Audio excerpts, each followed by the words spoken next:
En el vídeo de hoy hablaremos de los fallos más comunes que suelen ocurrir después de montar nuestro PC gaming. No es de extrañar que después de haberte animado a montar tu nuevo y flamante PC gaming, por algún motivo que desconoces, no enciende. Déjame decirte que esto es más común de lo que piensas y por muchos PCs que montes a lo largo de tu vida, este tipo de fallos suele ocurrir muy a menudo. En el vídeo de hoy veremos todos los posibles fallos que impiden que tu computadora no encienda y además te daré algunos consejos para evitar estos fallos. Decirte que si estás en esta situación en la que acabas de montar tu PC gaming y no consigues encenderlo o enciende pero no funciona de forma correcta y además no sabes qué es lo que ocurre, no te preocupes. Tómatelo con calma y vamos a hacer todas las comprobaciones necesarias para ir descartando los posibles fallos.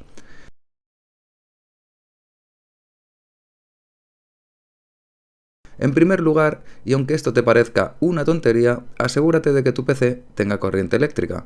Y te digo esto porque a mí me ha pasado cientos de veces a la hora de comprobar si un PC recién montado funciona correctamente o después de hacer una limpieza en profundidad de todo el hardware. Para saber si le llega corriente eléctrica, comprueba que la fuente de alimentación está enchufada a la red eléctrica, que el cable de alimentación de la fuente de poder esté correctamente conectado y de que el propio cable funciona. Si estás usando una regleta de enchufes, también verifica que funciona usando un cargador de teléfono o algo similar para comprobar su correcto funcionamiento. Esto suele ser un error bastante absurdo, pero que ocurre en muchas ocasiones. También comprueba que el switch trasero de la fuente de poder está en posición de encendido. Y si todavía sigue sin dar señales de vida a la computadora, empieza a verificar que todos los conectores que van a los diferentes componentes del PC están conectados, sobre todo aquellos que son más importantes y de vital importancia para que el PC funcione, como son los conectores de la placa base, el conector de la CPU, los de la tarjeta gráfica, etc. Y si estás usando una fuente modular o semimodular, también deberás comprobar si están bien conectados a ella. Si no sabes qué es una fuente de alimentación modular o semimodular, te dejaré un vídeo en una tarjeta y también en la descripción sobre fuentes de alimentación para que puedas ir a echarle un vistazo.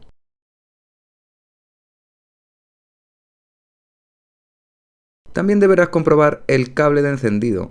Si el problema persiste y no enciende la computadora, el cable de encendido suele ser un fallo muy habitual, dado que las conexiones del panel frontal son muy pequeñas y a menudo nos solemos equivocar a la hora de conectarlas, y además este cable es frágil y se puede quebrar con facilidad. Primero verifica que está correctamente conectado a la placa base y si es así entonces desconéctalo e intenta encender el equipo mediante un puente de los dos pines de encendido. Para esto puedes ayudarte del manual que viene incluido en la placa base y usar algo de metal como un destornillador para hacer un puente entre esos dos pines. Si con este método consigues que la computadora encienda, ya sabes que el problema proviene del cable de encendido y no de la fuente de alimentación. Si a la hora de hacer esto el equipo sigue sin dar señales de vida, entonces tendrás que comprobar si la fuente de alimentación funciona.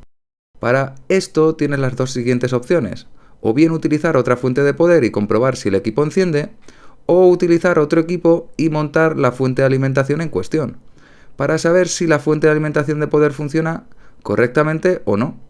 Pero ya dependerá de si dispones de otra fuente de alimentación o otra computadora, o si conoces de alguien que pueda ayudarte en esta tarea. Otra opción que se me ocurre es hacer un puente directamente a la fuente de alimentación para ver si esta funciona. Eso sí, este método no te lo recomiendo si no estás totalmente seguro de lo que estás haciendo, dado que puede ser peligroso si realizas este método de forma errónea.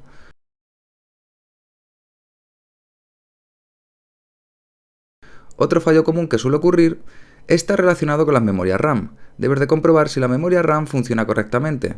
En este caso, lo mejor es retirar los módulos de memoria RAM e ir comprobando uno por uno su correcto funcionamiento.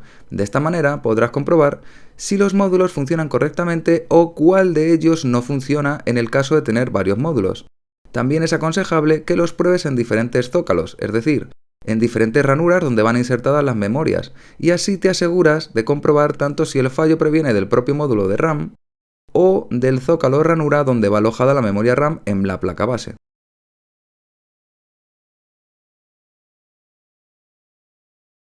Otro error que podemos encontrar, pero este es menos común, es que el chipset de tu placa base no sea compatible con tu CPU.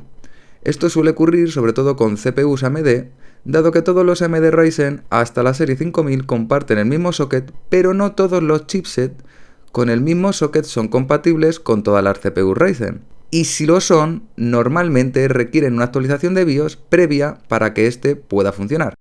Para revisar este punto deberás ir a la página web del fabricante o al libro de instrucciones de tu placa base y revisar si es compatible. En el caso de ser compatible, seguramente requerirá de una actualización de BIOS. Tienes varias opciones para actualizar la BIOS y esto dependerá del fabricante y modelo de la placa base para actualizarla. La primera opción y la más sencilla es acudir a donde te vendieron la placa base para que te actualicen la BIOS. Y la siguiente opción sería actualizar la BIOS por tu cuenta.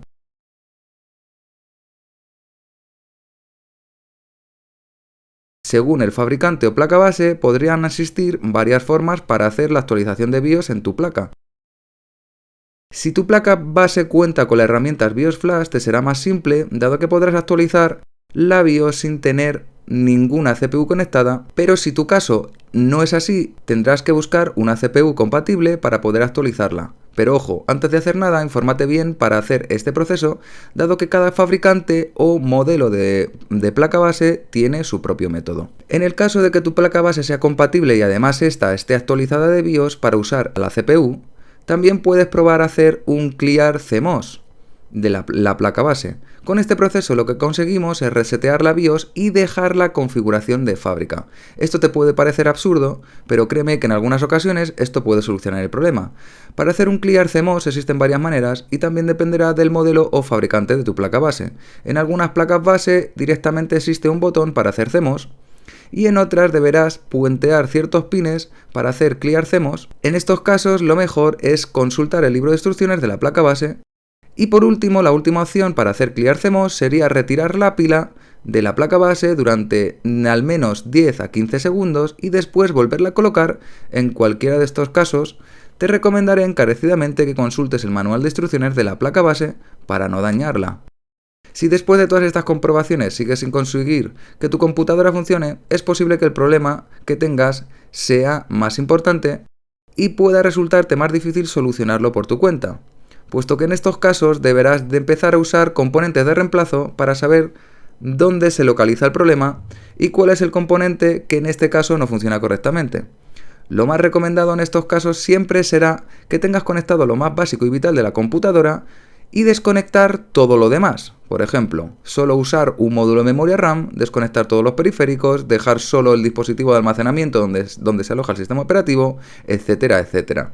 Si en este caso consigues que el PC encienda, podrás ir añadiendo componentes poco a poco e ir probando a cada vez para poder localizar dónde se encuentra el problema. Nada más, espero que este vídeo haya sido de ayuda. Recordarte que puedes darle a like, suscribirte y activar la campanita de notificaciones y nos vemos en el próximo vídeo.